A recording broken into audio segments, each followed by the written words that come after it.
Taasisi kilele inayohusika na kilimo cha horticulture TAHA imeanza rasmi harakati za kuiwezesha Tanzania kuwa mwenyeji wa maonesho ya kimataifa ya Hortilogistica Africa kwa mwaka 2026, tukio ambalo linatarajiwa kuwa kichocheo kipya cha ukuaji wa sekta ya horticulture nchini. Mpango huu uliwasilishwa mbele ya Waziri wa Kilimo Daniel Chongolo na Waziri wa Nchi Ofisi ya Rais, Mipango na Uwekezaji Kitila Mkumbo katika kikao kilichowakutanisha pia makatibu wakuu na viongozi waandamizi kutoka wizara husika.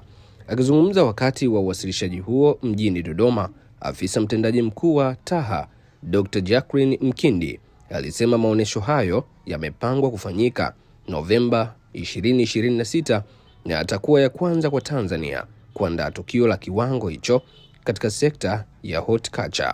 Alieleza kuwa lengo kuu ni kuiweka Tanzania katika ramani ya kimataifa kama kitovu cha biashara ya mazao ya bustani, huku yakitarajiwa kuvutia washiriki kutoka nchi mbalimbali barani Afrika na nje ya bara hilo.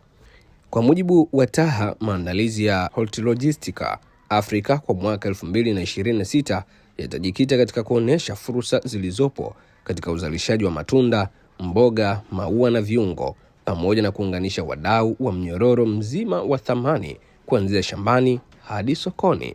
Mimi naitwa Mika Ndaba.